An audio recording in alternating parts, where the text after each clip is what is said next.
50, blah, blah, and where has that led us?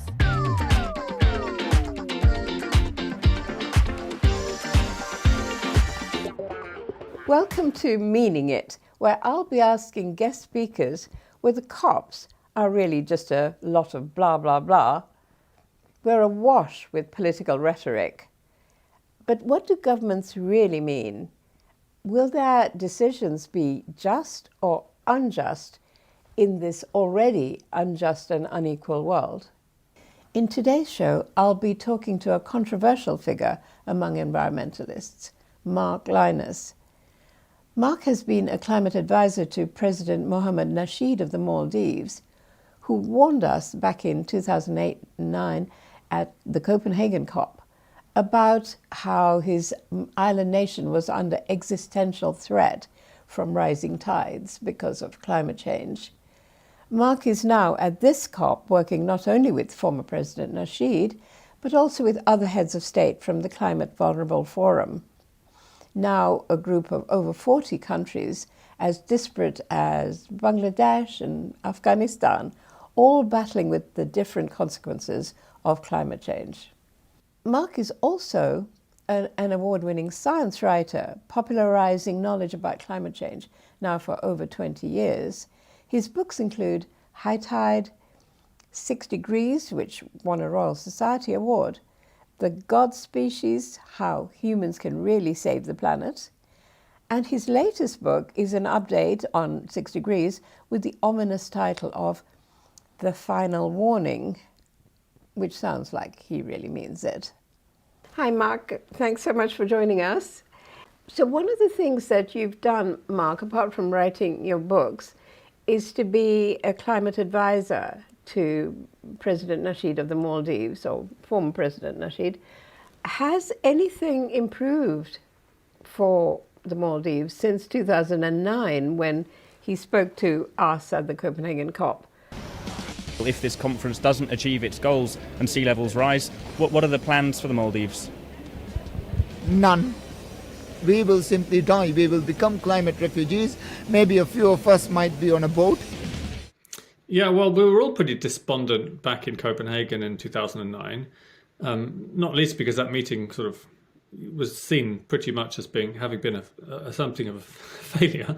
And I remember how that felt. And yeah, I was with President Nasheed for a lot of it. And in fact, you could see us in that film, The Island President, and just see how much kind of the burden was on him. And he did actually play quite an important role in keeping hope alive on the 1.5 and in fact 350 ppm, which was sort of the target that was mooted then. And we've sort of given up on that because we're now at 415, so that ain't going to happen. But in terms of the survival of the Maldives, if we do get to the 1.5 degree target, then the Maldives probably does have a long-term future. 2 degrees less so, not least because all of the world's coral reefs will be dead, including those around the Maldives itself. And the Maldives is a coral atoll nation where all of the sediment and the islands are built out of coral, and all of the fisheries and the protection from the waves, all of that depends on the Maldives being a living ecosystem based on coral. So it sort of is the last chance for the Maldives and other small island states to get more out of COP26, which actually does put us on the path to that rapidly vanishing target of 1.5 degrees. They have this concept of climate prosperity.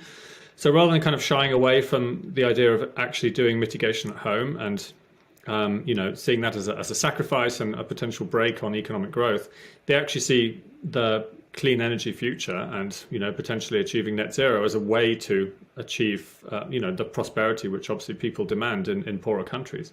I mean, Bangladesh has only just graduated from being an LDC, a least developed country.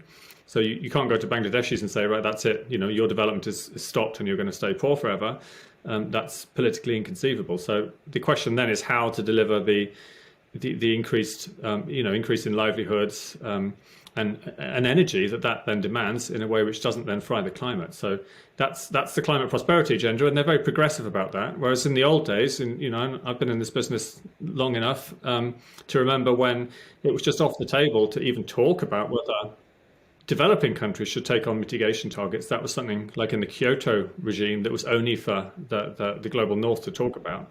And now I think we've passed this point really where everyone accepts actually you don't need to build huge amounts of coal in India for India to achieve prosperity. That should be done with clean energy, renewables, and so on.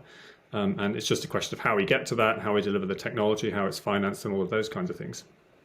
And is clean energy, renewable energy, key to that? I think clean energy and renewable energy is central to it. I mean, I would include nuclear in clean energy.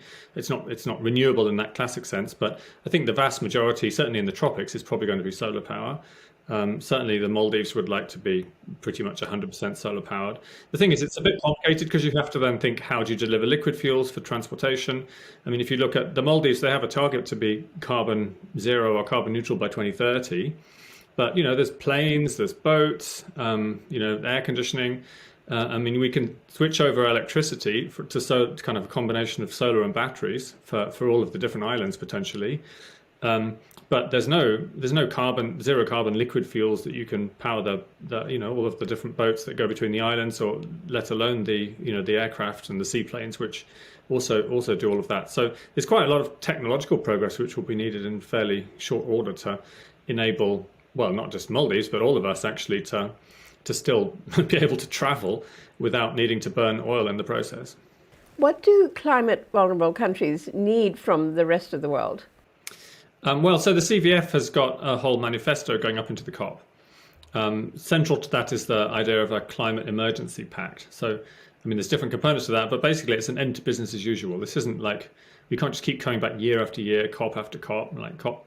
What's it going to be, COP26 or something? And, we're still talking about carbon markets and all of the modalities of Article 6 and all this sort of stuff.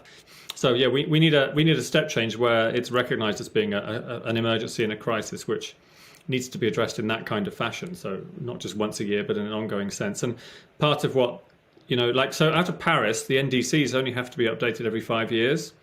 And if you're trying to meet 1.5 and, it's the 2030 emissions goal which makes the difference to that, there's no point in just doing that every 5 years, because it's, somebody won't be reporting until 2028, and it's way too late. So one of the central asks for the CVF is to have annual pledges, so that you can up the ambition and kind of have a kind of ratcheting effect of increasing ambition every single year rather than every 5 years, which is just too slow. Also, financing is really key. I mean, everyone's heard a lot about the 100 billion goal, and there's been some announcements from the UK presidency about that in the last couple of days. And there's definitely progress being made towards delivering on what was quite an old promise. I mean, this was first floated in Copenhagen back in 2009, and I think was sort of properly concretized in Paris, but it was supposed to have been delivering 100 billion since 2020, and that's definitely not happened. There's still a gap there. And also the issue of debt. President Nasheed's talked a lot about this. The CVF actually is launching a debt manifesto. The problem is that a lot of the climate vulnerable countries are paying out, 4 or 5 times more in debt than they're spending on climate adaptation and mitigation, just because they're in a really debt distressed situation at the moment, and they're facing climate impacts. And the IPCC has made very clear now that we are in a situation where the extreme weather events are directly attributable to climate warming. And so those damages, the kind of loss and damage, as it's termed in COP parlance, are quantifiable, and that's costing huge amounts of money to vulnerable developing countries who can't afford to pay it. So if they're spending more in debt servicing, most of this going towards the rich countries who've caused the problem by emitting so much in the past, that's manifestly unfair. And so the Climate Vulnerable Forum is going in there asking for debt restructuring in order as a sort of basis for their climate prosperity plans and the investment they want to make. Mark, do you think that there are plausible ways to draw down carbon? People keep talking about net zero because that means that you can emit carbon while still drawing it down as well to balance. So is it really plausible now that we can draw down more carbon? Yeah, I mean, that's a great question. I actually think the issue here is scalability, right? You can, if you get the chemistry right, you can scrub carbon out of the ambient air and, end up with a liquid CO2 stream of, 100% quality. But, it's all very, very small. And even if you scale up these big scrubbing machines, then you'd be removing, I don't know, a couple of million tons, but that's still orders of magnitude lower than what we need to do. And if you think about the physics of what this would involve, you'd basically be reversing the oil and gas industry for decades and taking all that carbon supposedly out of the atmosphere and pumping it back underground from whence it came. And it's using energy from somewhere. I mean, it's actually, I find that implausible really in terms of the physics and the dynamics of what that kind of effort would suggest. So it's probably fine for small scale offsetting, and it's nice for people to be able to say, I've definitely removed 1,000 tons of carbon from the atmosphere to make up for the 1,000 tons of carbon I've just emitted. But it's not scalable, and I don't think we should allow an overshoot pathway for 1.5 on the basis that we're somehow miraculously going to remove all this carbon. The only exception I'd make, I think, is large-scale reforestation and restoration of ecosystems. So the best way to remove carbon probably is through solar-powered photosynthesis, which plants invented a long time ago, a couple of billion years or so, and that then can be sequestered in soils, peat bogs, biomass, and all that kind of stuff, so long as they're protected and we protect enough of the land and the oceans to enable that to happen. So that's kind of puts together the conservation, rewilding, ecological restoration challenge, and puts that as a kind of climate solution, which I think is really, that's something that could potentially address billions of tons of carbon removal. But I don't think there's any other plausible way to do it. When people talk a lot about trees and insects dying and bees, the focus very often seems to be on the consequences. It's almost like we've attached the crisis to the consequences rather than attaching the crisis to the people who caused it. So we kind of keep looking at, with grief and sadness and, understandable horror at, people drowning, crops failing and so on. But don't we need to switch our gaze from the terrible consequences sometimes and look back at who is really causing these consequences? It's almost like, apart from some activists, the people causing it get away. Well, they do. And they get away because of power disparities globally, of course. And there's nothing really that anyone could do to to change that, and certainly not just for the climate. But that happens in every area, whether it's military or economic or financial or whatever. But actually, that issue of differing responsibilities is central to the whole UNFCCC process, and has been since the beginning. I mean, that was why initially the global north and the Annex 1 or whatever they were called countries were supposed to take the first cuts under the Kyoto Protocol, was because they had the highest historical responsibility for emissions. I mean, much as I would love to see global inequalities addressed, I don't think we can hang the climate change problem on that and insist that we have to have some kind of global equity revolution in order to address climate change. We can do it largely technologically, and that's how it will be done. But what we shouldn't do is extenuate or make worse the inequalities that currently exist.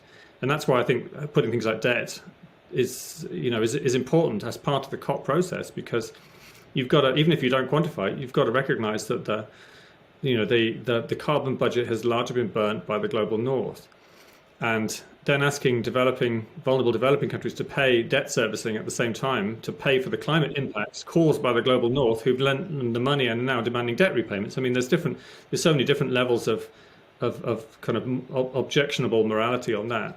Can you spell those out, Mark? Well, so there's historical responsibility for carbon emissions, right? And the industrialized countries, because they had their industrial revolutions earliest, are the most responsible. So that's countries in Europe and the United States primarily. Increasingly, though, China, because China's emitted a lot in the last couple of decades, if not not in the early part of the 20th century. But anyway, so that's the historical responsibility. The problem is with carbon budgets, we now know that the global temperature outcome is a function of cumulative emissions. So we now know that there's a finite carbon budget that the atmosphere can absorb if we're going to keep to the Paris goal of 1.5 degrees. And there isn't very much carbon budget left. Mostly it's already been eaten up and emitted by the countries with the highest historical responsibilities. And so the conundrum you've got is you can't allow carbon-based development anywhere, even in the global south, for their, for poverty eradication, because the carbon budget's gone. If you do that, you'll blow past the Paris targets. So the only way to address that really is financially, and to say, right, the global north has the obligation to pay for clean energy development in the global south so that they can get the energy they need and the development, but without having to fry the climate, which is why really finance is at the centre of the COP. Not just the 100 billion thing, but also debt restructuring, because the vulnerable developing countries are paying out far more in debt than they almost any other aspect of their budgets.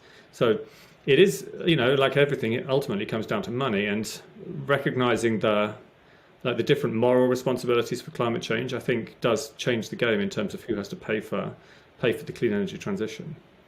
So in recent days, the UK's Prime Minister, Boris Johnson, has been talking down the probable success of the COP. What do you think that really means? What's that really about, in your view? Well, success means different things to different people. Success for the Maldives is probably going to look a bit different to success to the UK or even the United States. There's parties, of course, who don't particularly want a successful outcome at all. You might think of, I don't know, the Saudis or perhaps the Russians or any fossil fuel exporting economy, particularly the autocratic ones. They don't want serious cuts in fossil fuel consumption, which we'd obviously have to have. So so success, I think, in you've got to say, well, in whose terms is it going to be? Whose terms? The UK doesn't want the embarrassment of what happened to the Danes in Copenhagen, where the whole thing is seen as a failure, and the Prime Minister kind of goes home with his tail between his legs. So expectations management in advance of the COP is kind of a central part of the psychology of the whole thing. But I guess success will be a kind of outcome decision document, which is adopted with great applause and which actually addresses some of the central challenges of financing and the NDCs and stuff like that, on the final weekend. So that's all that can be done at COPs. We can't expect them to change the world. They go through the items on the agenda and they try and come to decisions on them. And a lot of it's quite anodyne. It's the modalities of the carbon market in Article 6 and, operationalizing the loss and damage mechanism agreed in Santiago and things like that. You have to be it's lawyers only when you actually get to the text level of what's inside the square brackets. It's way beyond, my pay grade. But at the very least, we've already got carbon budgets agreed, and there's a net zero plan. The UK, to give them credit, they are the only country with a net zero plan going into the COP, which is assessed by the scientists as being almost sufficient in terms of the 1.5 degree goal. So it's it's good to give credit where credit's due, I think, because I've never thought I'd see such a thing from a Tory government, putting my own politics on the table there, but.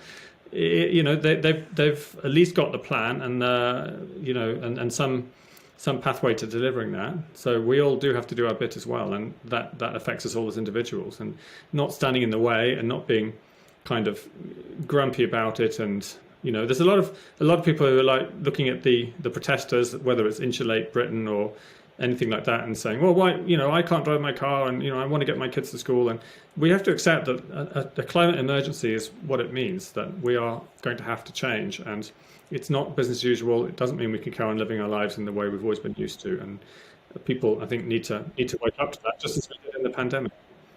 We keep hearing that this is the last chance at this COP, that this is it, and yet when the world leaders meet, do you think the real intention is to do as much as possible or to do as little as possible? Do you think they really mean it? Well, I don't know. You hear the last chance thing so often that it's become a bit of a cliche in the climate discourse, and I'm as guilty of it as anyone.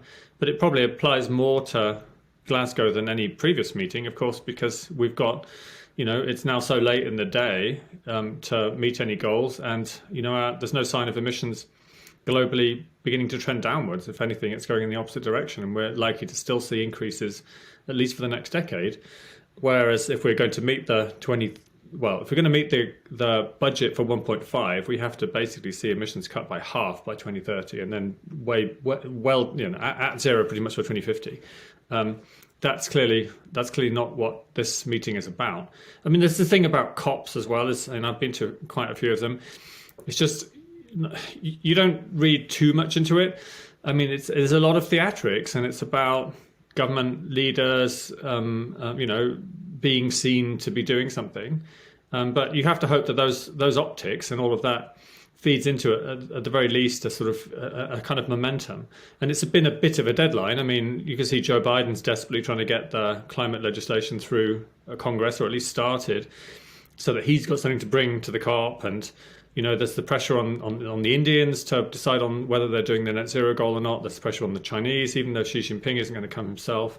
Like, what are they going to put on the table, which is additional? So I think it's helpful in the sense that it does provide kind of a deadline and a choke point where stuff has to happen, which could otherwise sort of quite rapidly fizzle out. So I don't think it's completely pointless by any stretch. But at the same time, we've had 26 COPs now. And the global concentrations of CO2 keep going up by 2 parts per million, regardless of how many COPs we have. So one last question, Mark, and then I should let you go. If you woke up one morning and you suddenly realized that everything was okay, the climate crisis was over, how would you know? I think I would have to measure it empirically. The climate crisis will only be over when the concentrations of carbon dioxide and other greenhouse gases in the atmosphere are at a level which enables the climate to be stable. And actually, that's pretty much the language that was in the original UN Framework Convention on Climate Change agreed back in 1992. That's the objective of all of this, is to stabilize the planet's climate. We know that's probably somewhere between 350 and just above 350 parts per million if you look at the Earth's geological history. So that's where we need to get to. We're currently at 415, going up by 2 ppm every single year on average. No COPs have made a difference to that so far. But I don't know, I'm quite cautiously, I'm always optimistic, partly by dint of my sunny personality, and partly just looking at the trends that are going on. I mean, we've got clean energy technologies now available that weren't 10 years ago, and the price differential is like in favor of renewables now in lots of parts of the world. So that's something we should celebrate, and and at least look at the good things rather than being despondent and despairing, which doesn't really help anyone in the longer term. Well, thanks so much, Mark. You've really covered a lot of ground. And I was wondering, perhaps, as the COP progresses, we might find you here again, if you have time, and tell us the lowdown, the inside story from inside the diplomatic part of the COP, the Blue Zone. But thank you for now anyway, very much. Well, I'll certainly do my best. Love to see you. Okay, bye for now. Bye. That's it for today's show. Well, I'm used to being taken aback by some of Mark's views, but I really didn't see that one coming when he endorsed the UK government's climate plans. I just hope they really mean it about implementing what they say. And I wonder if my other guests over the next 2 weeks will agree with him. But I'll leave you with a cartoon that caught my eye and sums up all too graphically what the root cause of this climate crisis is.